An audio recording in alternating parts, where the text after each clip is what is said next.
And I always say to the staff, we have to meet people where they're at. So not everybody's in the same place. Not everybody can do what everybody else can just because they went to the same school, got the same degree, or grew up in the same town. We have to meet our staff, our clients, everybody. We have to meet them where they're at. And Right.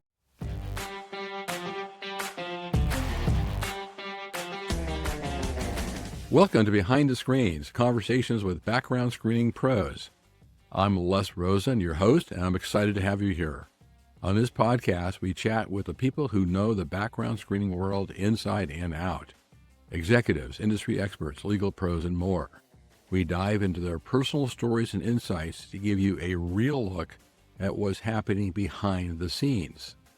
Whether you work in the screening industry or are just curious, Behind the Screens bring you the real, unfiltered conversations from the people who make it all happen. Stick around for stories you won't hear anywhere else.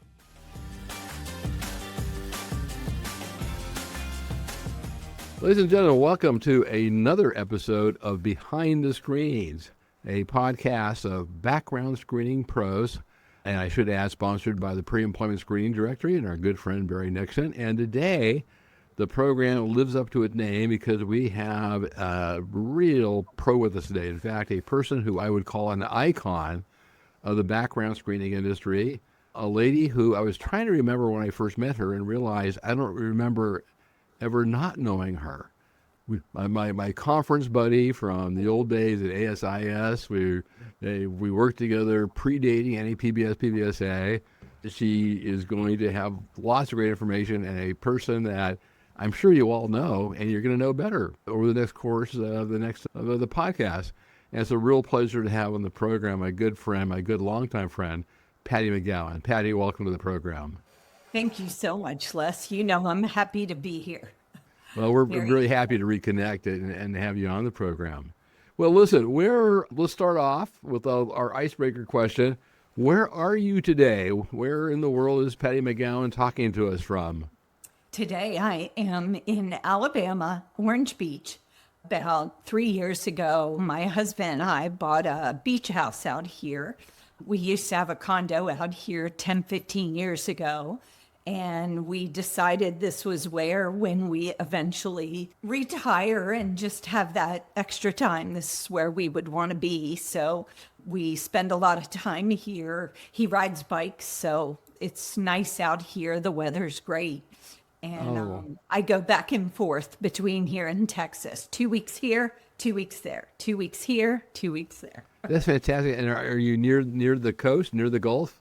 I can actually see it out my window gosh. right now. My office is on third floor, thank goodness. So I'm about a football field away, but I can see the Gulf. I'm so jealous. That's fantastic. And when you do go to Texas, remind us where you go in Texas.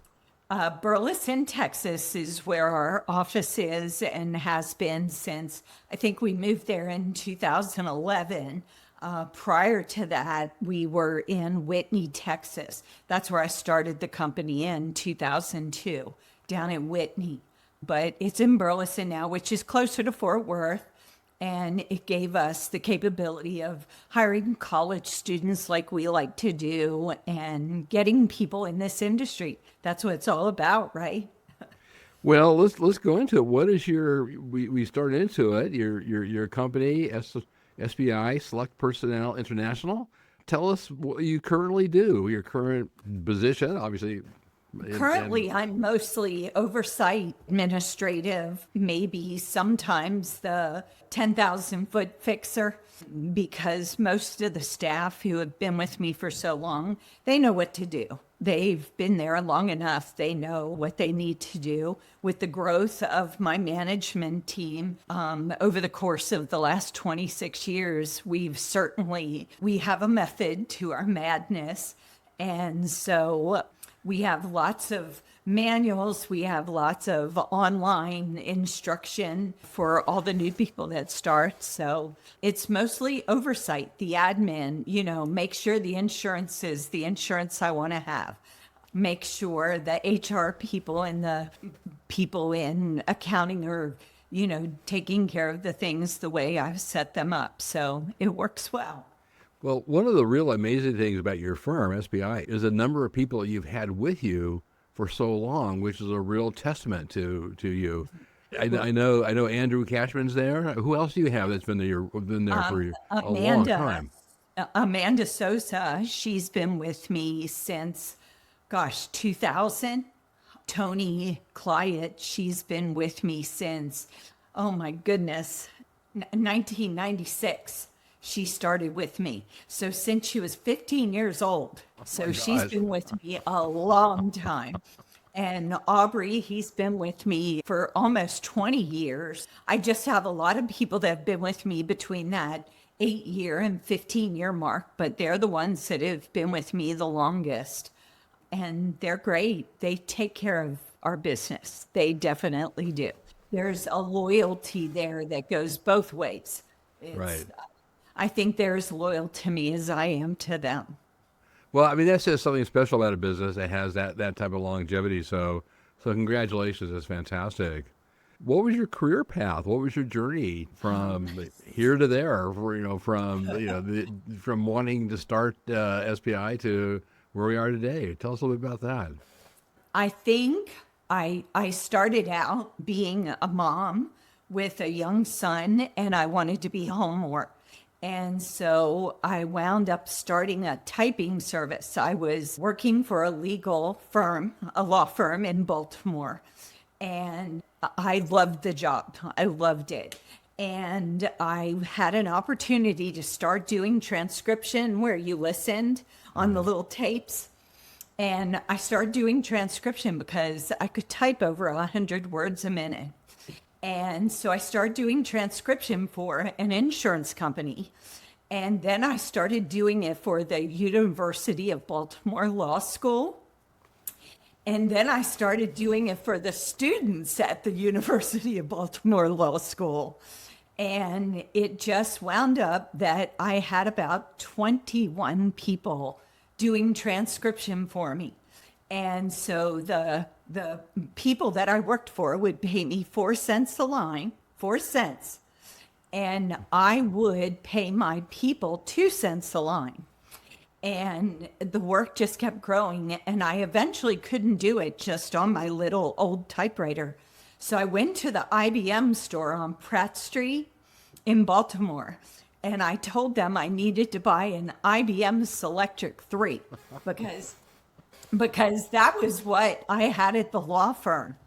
And they told me it was like $900. And I said, well, I can give you $100 a month. And the salesperson, he was like, yeah, hold on a minute. And he went and got his manager, and his manager came out and he said, no, we don't do that. He said, you would have to have the money or you would have to apply for a loan. Well, I was only 21 with 0 credit. And so the guy, I had $300 that I had saved up. And so I told him I would give him my $300 if he let me have that Selectric III, and that I would walk from my other job because I was doing the typing part-time. I would walk from my job at the law firm every other Friday and give him the $50. And he agreed to it. I wore him down. And I actually paid him off. In 3 months, I was able to pay that $600 back to him.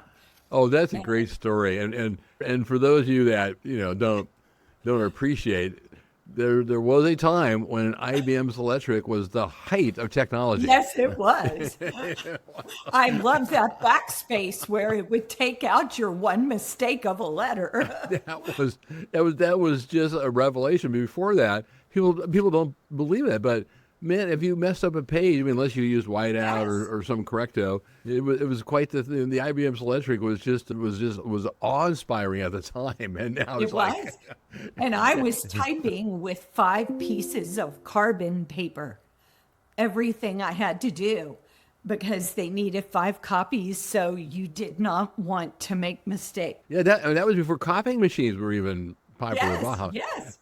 But the Yes. impressive thing, Patty, about that story is that even then at 21, Yeah. you were quite the entrepreneur to get 21 people working for you and sending out the business. My That's father, amazing.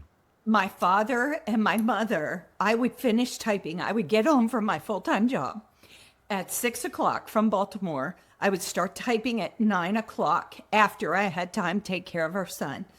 And then my parents would start proofreading work at 10 o'clock while I typed from 10 to 2. And they would proofread all the work the other people brought in. And then at 2 o'clock, we would be done. And the next day, my dad would deliver to everybody and pick up new work. And Oh my gosh. it was, let me tell you, it was interesting. That is an amazing origin story. I mean, the idea that you had, the height of technology and 21 people, and I was remember fun. as a young lawyer dictating everything, and that's how you did it. Yes. Yeah, That's right. it's amazing. And then I went from there. When I was eventually able to leave, I wound up having an opportunity to work PI cases on the weekends. Domestics, people, wives cheating, husbands cheating. And so I started doing that. And I did that for 2 years probably. And at one point, Westinghouse in Baltimore heard about me because of a case I worked, and they contacted me and they wanted me to use my typist to do background investigations. And I said, "Oh yeah, I don't do that." I type. Right. And they said no. And of course they were using one of the big guys. And this is in 1984. 1984. And they taught me how to do the background checks from beginning to end. I went to my parents a few days later and I asked them if I could borrow enough money to buy 2 Apple computers and 2 printers. And they were the big Macs back then that you Right. had to buy. And my parents lent me the money to do that. And I started that little company, and I did the background checks before the DOD came in. And I used my typist. And Westinghouse paid me a flat fee. And then I paid my people a flat fee to do. And then I was the only one that typed.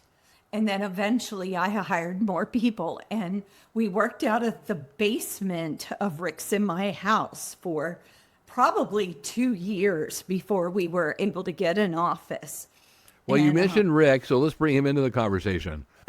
he's my husband of 46 years. Wow. And he is definitely my pusher. He encourages me to do all the crazy things that I want to do. When I say to him, "Oh, maybe I should do this," or "What if I do this?" and he'll say, "Patty, you'll be a success at it." I opened a coffee shop and an ice cream coffee shop one time. And he was like, "Why are you doing this? You have a full-time job, a career." And I said, "Because I want to do something for this little town of Whitney, because I want people to be able to have a place to come and just have coffee. And I want the kids from school to be able to come after school. And we can buy them pizzas and we can have computers they can work on. We can do all that kind of stuff." So that was fun. That I could do that all the time. Oh, that's But fun. it was nice. It was And you were nice. telling me before we started that Rick went off to England and to watch soccer. He did. He is football. It's Oh, football. football. Okay. He is watching Arsenal, Tottenham, and then another Arsenal game. He's over there for 10 days. And actually, we had a French foreign exchange student that came over last year and spent 3 months with us and worked for me. And he actually came to Boston and we introduced him to everybody. He was great. And we've known his family for like 35, 40 years Wow. because they were foreign exchange students that came over. The parents did back in the 80s. Wow. and they came over and stayed with us, the brothers. And the brother, one of them with his daughter, made the decision to fly from Grenoble to London, and they're there with Rick now. They're at a game right now, watching. That's Tottenham. fantastic. Isn't that great? Yeah, That's fantastic. Good So friends. we're at the point where you're doing background checks for a Yes. large company in your basement for a couple of years, and Yes, then what happened yes. next? I sold both of the companies, sold them to my accountant and another investor, and they took them over. And I think the pre-employment screen company was purchased by, I believe, Background America at some point. I know they're not in business. They were bought out, but they had bought that portion of it. And I sold the transcription company too. And then I went on to be in HR for a long time. I did HR, I did recruiting. I loved recruiting. That was fun. It was contingency, so you only got paid if you made placements. And my boss would get upset with me because I would make 2 placements the first of the month. Well, that was more money than I had been making working full time. And I would say to him, yeah, I'm not coming in tomorrow. The next day, I'm going to go do something with my son. And he would be like, Patty, you could make so much more if you kept recruiting. And I was like, yeah, but I made the 2 placements. You said I had to make 2 a month. And so, but it was fun. I loved recruiting. I really enjoyed doing that. And how long was that for? And then what happened? I did that for about 3-4 years. Okay. Because I wanted to be home with Jeremy when he got home. Right. And that's our son. I wanted to be home when he got off the bus or walked home, and, just to be able to do things with him. And then I guess it was in 95, 96, I started Pre-Screen America with Tim Best. And you remember Tim. And so I started with Tim, and then I stayed there for, I guess, 8-9 years, maybe 10, before I started this company. Oh, that's fantastic. Yeah. And how did you end up in Texas? How did you get from Baltimore to Texas? By way of Rhode Island, California, Connecticut, Arizona, then Texas. Okay, all right. So Rick's career took us to all those places. Oh, that's great. Okay. Yeah, he was special investigations, so they moved him where the needs were. And of course, ports of entry like Boston and LA, all of those Right. places were where they needed him. Yes. Oh, that's fantastic. And then you started SBI, you said in To SBI, I started in 2002. 2002. Okay. Yes. Yes. And we were talking about this before we started the interview, but you and I was, as I said in the introduction, I don't ever remember not knowing you, but I think we first came in contact because you were kind of my conference buddy at the old ASIS conferences. Yes, that's right. That's right. Probably in the late 80s, I would say, right? Or early 90s, maybe. Yeah, or maybe late 90s. Yeah. Because those were the days for people that aren't familiar with it, ASIS used to be as big of a place for background screeners to have booths and be involved as SHRM. And that nowadays it's not on, it's completely changed. But tell us a little bit about that, your involvement with ASIS. ASIS was really important to me back then because I wanted to learn as much as I could. And I was starting that new company that I started in 95, I think it was, from the ground up. And so it was important to get feedback and to have mentors that were there. And so it really helped being there and meeting so many different people. I became a member on the PPIMC Council, which was Personal Information and Privacy Management Council. And over the years, I got more involved, and eventually I was the chair. And then there came a point where the 11 members on that council and myself, we actually produced the first pre-employment screening guidelines that ASIS published I used to hand it out to every client I possibly could back then for, trying to beat out those big guys. I would say, oh, but I did this. And you were kind enough to invite me to be on that committee, and I remember all those phone Yes, calls on yes. version 1, and then It was, a later date. it was Yeah.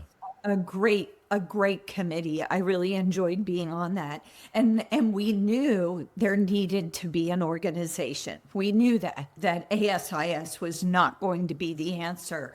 And of course, that's when NAPBS started, which was just perfect. Yeah. It was needed, the structure, the organization, the oversight. That was important. We needed that. And the guidelines that came out from SIS and the committee you had, it actually, it predates any PBS and accreditation. It was kind of Yes, sort yes. of the first documentation on standards and procedures and best practices for background screening. Yes. Yeah, Yes. that was a while ago. It So was. you were one of the founding members of NAPBS, and you were Yes. there at the very first conference in Arizona, and been there involved ever since. Yes, with a brief little Right. stall, but yes, yes. Okay, and we'll get that in a little while. But boy, what a fantastic, fantastic. And I know we just hit the tip of the iceberg. Otherwise, it's not not the full 500-page biography. But what an interesting path you've taken. I mean, it's fantastic. I just love the fact that at 21 you were already an entrepreneur and you had 21 typists working for you. That just blows my mind. My dad would go to the BP gas station and brag about me like crazy to all his friends. My parents were much older when they had me. They were in their 50s. And so he was retired while I was in high school. And so he would go down there and sit with all his buddies at the gas station, and he just thought it was great. Yeah, it was nice. I'm glad. Oh, I can see that. I totally understand.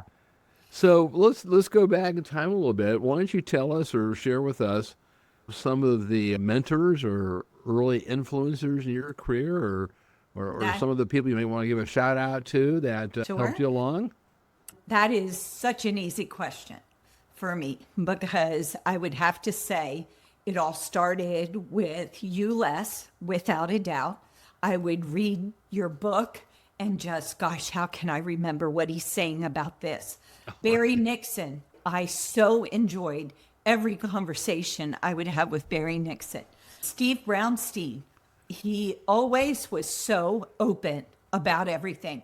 And I'm kind of that same person. Like, I'm an open book. You can ask me anything, just be ready for me to tell you the truth. And I love that about Steve too. I think in the 90s, there were just so many of you that I was able to learn. There were not a lot of women in this industry back then. And I mean, I would sit at that ASIS table with all of the council chairs, and there were 2 women, one in banking and me with the PPIMC. That was it, 2 of us. And it's changed. I mean, Oh, yeah. so, and then I would be remiss if I didn't say, Tim Best, he was important for me because he taught me business. I knew pre-employment screening, but he knew business. And he taught me a lot of things that I am honest to a fault. I make sure we always have a huge cushion. He was big on having a cushion. He was very careful about what you spend your money on. There are things you should and things you need to just say, should I do that? And he taught me a lot of that. And that has come in very important in my career and running the business the way I have. And then my husband, you have to have someone who understands investigations to just be that person that he's like, Patti, you know this.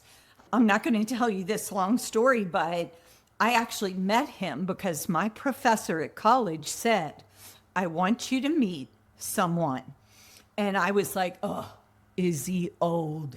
And Professor Zumbrum says to me, yes, Patti, everybody's older than you. You're 20 years old. What do you want? And he said, I want you to meet this man. He has the best criminal mind of anyone I've taught in 33 years. And he said, you are going to enjoy talking with him. And so that has always been, I mean, one of the things Tony always says about me, she's like, oh my gosh, Patti, you and Rick talk things to death. And I think it's kind of true because we do, you know, to have success. I'm glad I have him to have been an officer of, you know, a company and have been an AVP and to have been a VP that he was at that high level in big Fortune 500 companies, and he taught me a lot. So I just hope that that same thing is happening with all these people I work with. I just hope that I'm doing that for them, that I'm teaching them. I know sometimes I say, do as I say, not as I do, because I tell them the right way. It doesn't mean every single time yeah, but I'm hoping that I do that with them, that I make them have the same passion about this industry that I have had, you know, for so long. Yeah. Oh, that's a fantastic testament to your leadership, that you're trying to give back the same mentorship that you received. Well, obviously, you've been very successful in everything you've done, and we all learned lots of lessons along the way, but is there an early lesson that pops to mind that you'd like to share? That maybe about, I would say, I hire a lot of college students, a lot. There was a time when we had 82 people at Pre-Screen America. I would say all but about 5 of them, I hired them as juniors or seniors in the criminal justice program. And I mentored and kept them for the 10 years I was there. Amanda was one of them. So is Ray, 2 of the people that are working for me. Ray has been with me even a few years longer than Amanda. And they were in college, and we gave them that opportunity and said, stay with us, you know, let us take care of you, learn about this industry. So I would say, don't forget about those young people. We don't always have to hire experienced people. I bring people in. Right now, I have 4 interns that are high school students that graduated. They are doing marvelous. Oh, they fantastic. Are wonderful. And they have put a breath of fresh air in our office. I mean, they're like, do you have any more work? Do you have anything else we can do? I mean, they are just energetic. They have all this energy. And it has made a difference the last 7-8 months since we brought them in. I think treat your staff well. There's the big lesson. I started out only being able to maybe reward them, give them a decent pay, surprise them once in a while, buy lunches once in a while, have fruits and snacks every Monday that are fresh for everybody. And then we got to the point, Les, that we were able to provide our managers with company cars. We give car allowances to ones that don't want that. We help with down payments when people have been with us a certain amount of time. We take them on vacations. Anybody in my company can come here to have a vacation with us here in Alabama. Just tell me. They know that. And lots of them have already done it. We have done just amazing things with them. And we take our seniors on vacation. All the senior management came out here last year in March. And then the year before, I think we went to Galveston, spent a few 3-4 days at a beach house. We tried to get them out a bit and let them know it's not just work. We don't have to just work all the time. And wow. Yeah. It's worked for us. Well, there's so many valuable lessons there, you know, from finding the right people and even giving people their first chance and cultivating them and treating them right. And all, I mean, it's a big circle that all works out for everybody. And it does. So it's just amazing. Wow. Well, that's fantastic. So with all the success you've had, Patti, you know, frankly, you know, it could have gone in lots of different directions and pretty much have done anything, but you've obviously stayed in pre-employment, the background screening world. What attracts you to it? Why has that become the place where you've put your energy and your time and and business passion. I think I'm a fixer. I like fixing problems. Give me, I think it's the reason I've built so many houses. People shy away from it, but I love fixing things and making things right. In October, after the conference, Amanda and I got stuck at the airport for hours and hours and hours. We sat there. We had a problem that we needed to address. And I said, let's get out our laptops. Let's work on this. And in those 4 or 5 hours, we fixed a huge issue that it hadn't reared its ugly head yet, but it was coming. We knew there were going to be things that happen because of how the industry's changing, and that we needed to prep and change some things. And we sat there and came up with a whole new process with how we were going to handle our quality audits. And we came back in the office, and within 5 days, we implemented. And it's working awesome. So I think it's just fixing. I think it's developing those relationships that my clients, when I call them up and I'm really excited about something, they get excited too. And fantastic. So for you, the screening industry has been a playground to find problems to fix and help people and connect and help people grow. And it's all worked out for you. It has. And I always say to the staff, we have to meet people where they're at. So not everybody's in the same place. Not everybody can do what everybody else can just because they went to the same school, got the same degree, or grew up in the same town. We have to meet our staff, our clients, everybody. We have to meet them where they're at. And we can adjust. I'm flexible. And I'm kind of the wild card. That's what they say in the office, because I'll change. If this is what you need, okay, we can change. We can make that happen. I don't have strict rules about, and what is it? My HR person used to say, Patti, you're not black and white about HR stuff. You're kind of gray. And I'm like, I am kind of gray, but I can be gray. If I want to help this person, I can do it.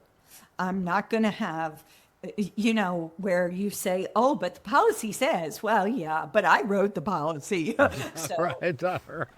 Yeah. That's right. She who writes it can change it yes. if there's a need for it. It's fantastic. That's right. You have to change where the needs are.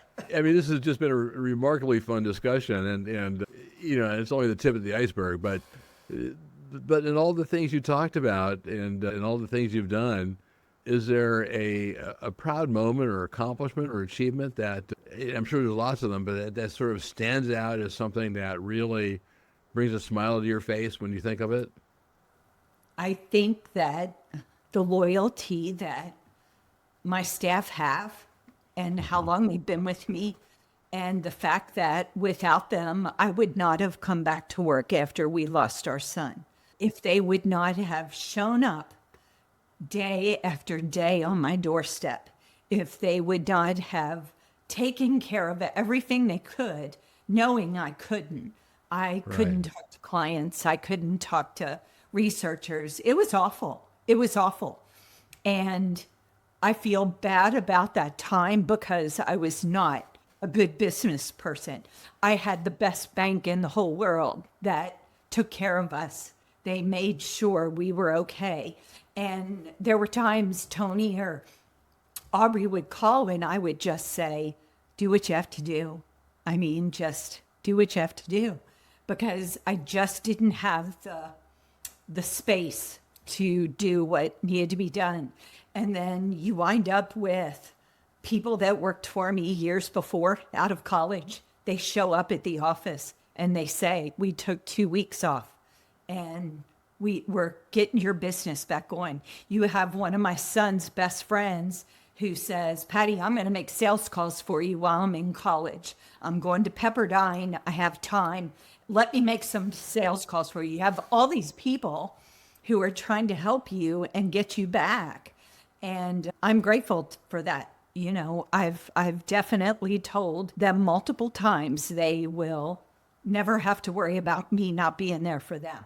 And that's Because a they, remarkable story. So yeah, that is a proud moment to think that when you yeah, when you needed help, you yeah, had laid a foundation, and yeah, it worked out for you. People came did, did, back for you. definitely, definitely. I think you also mentioned before we started the podcast that on a different note, not as profound maybe, but that your work at ASIS in producing the first basically screen document on background checks Right, was right. something else Yes, that yes, very proud of you look that. back I on. am. I am. That was important to me. It Yeah. was because I knew there needed to be something. There were no guidelines. There was nothing. And so it was good. And I mean, I'm obviously proud of a successful marriage. I'm proud of, owning 3 companies over the course of my career that were successful, with the exception of a blip, that occurred. And I mean, we came back from it with the loyalty and the kindness of others. We came back from it. So, and the business is good now. Look at Tony. She's been with me 31 years. 31 years since she was 15. Wow. It's crazy, right? It's crazy. Well, you have a lot to be proud of it and a lot to be congratulated on. So that's really fantastic.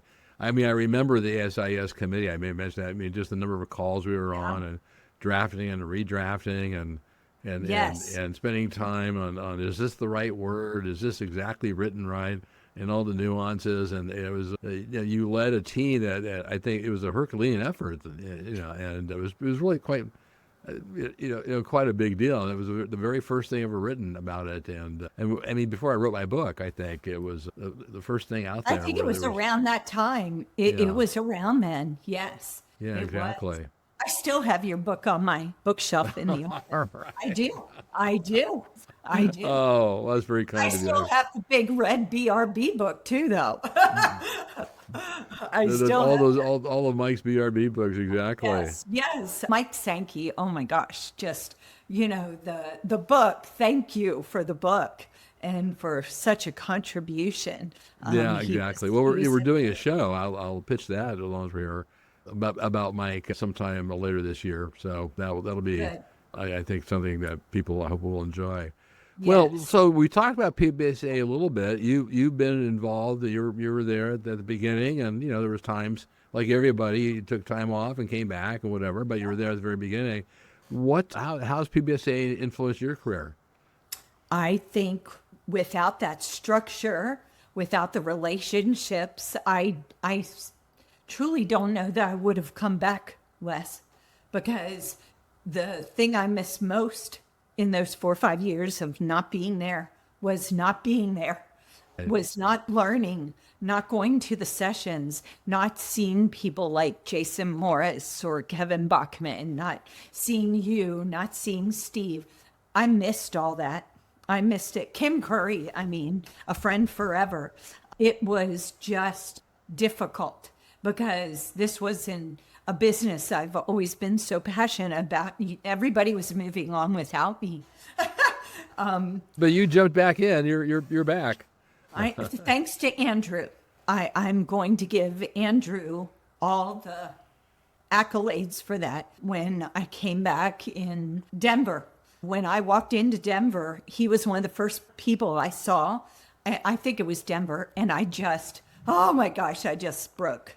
And he was like, "You've got this. We've got this." He And said, that's and for those of you that don't know, it's Andrew Cashman, who actually "Yes, was a guest on our program earlier as yes." part of a panel of innovators, and he was a wonderful guest. So, and He that's a great is. story. He is just he's a pusher. He's a pusher. And he helps me be better because of his knowledge, and he knows everyone, and like I said, and we wouldn't have had our booth. I've never had a booth less, not in all the years. I never did a booth, and he talked me into a double booth. So don't think that he's not a salesperson. He might tell you operations, but he's sales. No, Well, that's great. So, Patty, we're going to fast forward now a little bit. okay. I want to get us in under the time limit here, but let's pivot completely away from background screening. We're not Okay. going to talk about background screening anymore. Tell us what you do outside of screening, your hobbies, your interests. What do you like to do for fun? I loved your story about the ice cream and coffee bar in that little town in Texas. But what do you do that people may not really know about? I travel as much as I can Oh, with great. Rick.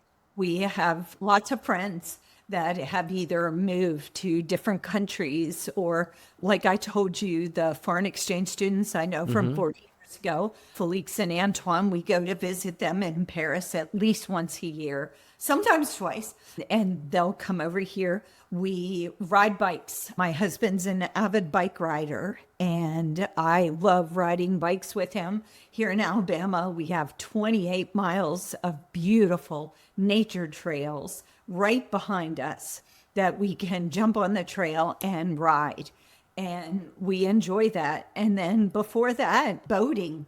I was a boater for pretty much my whole life. Started out with whitewater kayaking and canoeing, and then went to sailboating, and then went to a houseboat with water skiing and all that. And then we wound up with a trawler for 10 years. And Oh, that's great. we went up and down the East Coast and went over to Bahamas. So we became quite the avid boaters, and we did that for almost 9, 10 years. Yeah. Wow. Yeah. In the dictionary under multifaceted, there should be a picture of you with all the things you do. That's fantastic. Are you still boating now? You still have the trawler? We actually sold the boat about 5 years ago because we had come back from a trip. And I'll tell you a short little story. We saw Kim Curry in Hollywood, Florida. She was there, and we were heading up to the Eastern Shore. And we had a really nice visit. I hadn't seen her. It was during that period of time where I was kind of out of the industry. And we spent a wonderful evening having dinner and talking about the business and all the people. And it was the end of the night, and we were hugging, and we were like, oh gosh, Kim, I'm going to miss you. And she's like, Patty. And she goes, well, where are you going to be tomorrow?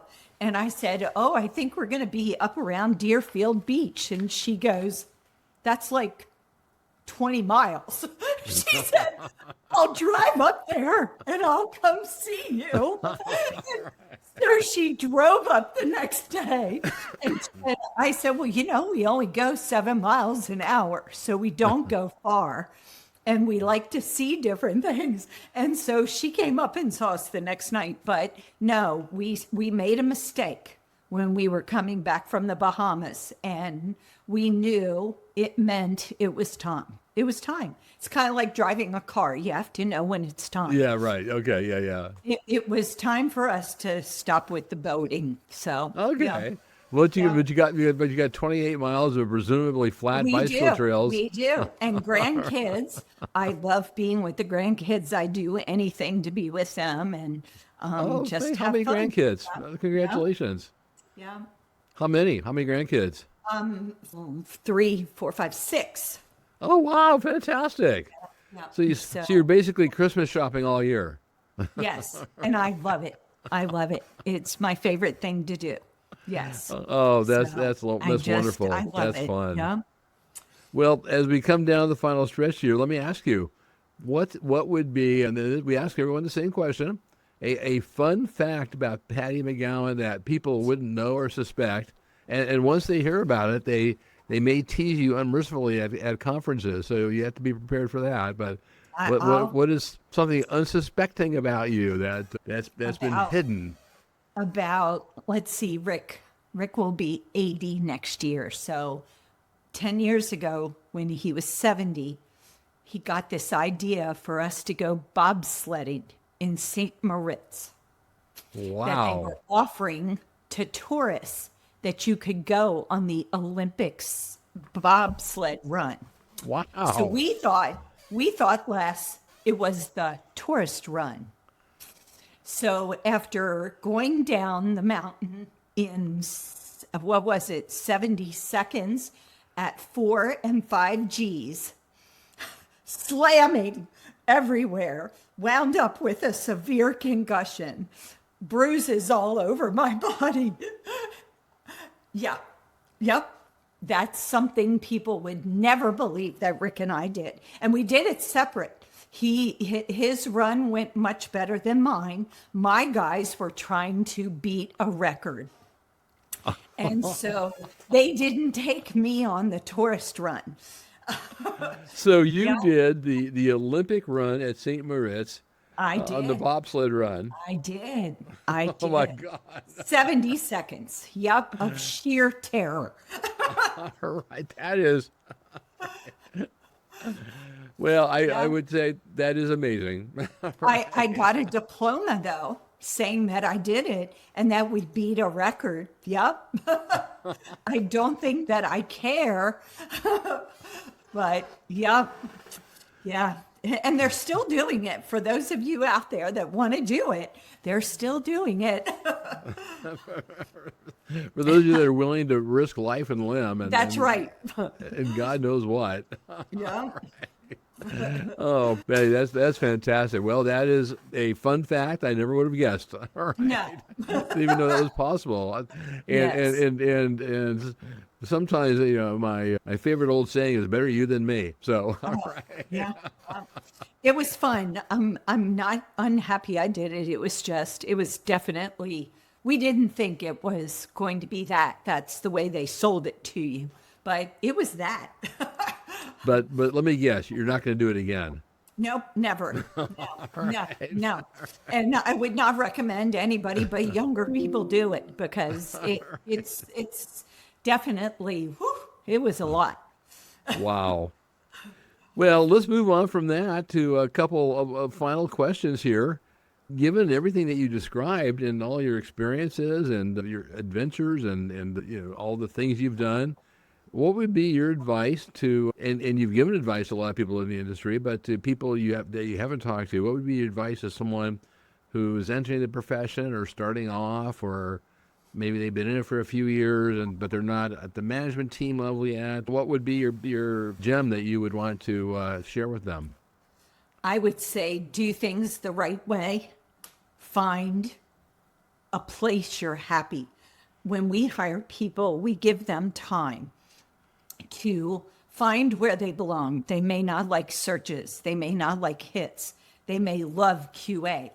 Find the place that you really like because you're there for 8 hours or more a day. Come on. You have to enjoy what you're doing. Right. And so find an employer that cares about that too, that wants to give you that feel good every day at the end of the day that, oh my gosh, I did this and it was good and everybody liked it and it was right. And, of course, everybody's going to have fails. They happen, human error, right? But I think if you do things the right way and you try to teach good practices, I think that those errors are few and far in between in the 1 million, 2 million, 3 million records you do. They're few and far in between. Yeah, that's the other thing about the screening industry. We do millions of records, and you can do millions of records right, but boy, you just get one wrong Yes. for some odd reason, and oh boy, people get mad. It's like, well, what about the 3 million we just did Yes. perfectly? And it hurts your feelings because you're thinking how hard you work to try and do that for them. And you're right. It's so few and far in between. But boy, yep, they hurt when there's an error. It hurts. Yeah, and then you go back and do a reconstruction or an autopsy, and there's usually some good reason for it, or sometimes it's just Yes. human error. I mean, sometimes mistakes just happen. Something is, but it's an interesting industry. Unfortunately, the standard is not perfection. The standard is process, that reasonable procedures for the maximum possible accuracy. Oh, that's fantastic. So I think we covered everything. Is there anything that we left out that you wanted to add that I didn't ask you, or to give you time to talk about? No, I think this is great to be able to get to know people this way. I have loved watching the podcasts and people who I've known for years, and then hearing some of the different things about them and their stories. And I mean, Nick Fishman, I've known him for quite a while, and I really enjoyed. He was just so interactive with it, and I like that. And Kim Curry, the direction she's taken, just to name a few. I know there's so many out there, but I've really enjoyed having that. Okay, and Patty, we were just finishing up, and so just wanted to give you an opportunity just to add or any last concluding remarks about your time in the industry and how you feel about it, or what do you want to say? I guess the biggest thing for me is I think this podcast is just wonderful. It gives all of us, without the stressor of being at the conferences, speaking, or attendees, or running a booth, or trying to sell to everybody that walks by, it gives us a chance just to enjoy. And I get to hear about all of their lives and get to know them a little bit better. And I think that's important. I wish for everybody to have such a good relationship with this industry and just have the happiness that I've had in doing this for going on 41 years and 42 years, something like that. Way too long. It's important. You have to be happy. And I've been happy in my career, and I think that's made a complete difference in how I have felt about my family, my friends, my life, everything. So I wish that for everybody else. I hope that they find that. Well, Patty, it's been a pleasure talking to you, ladies and gentlemen. We have spent this time talking with my good friend, and I must say an industry icon and a fascinating person who I learned so much more about than I knew before. Patti McGowan. Patty, it's been a pleasure having you. Thank you. Thank you, Les, so much. Thank you.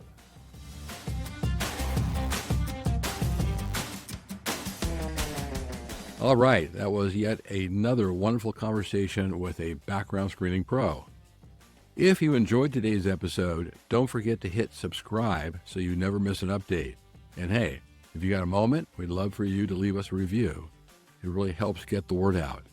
For more info or to catch up on past episodes, or to make suggestions or to suggest possible future guests, head over to our website.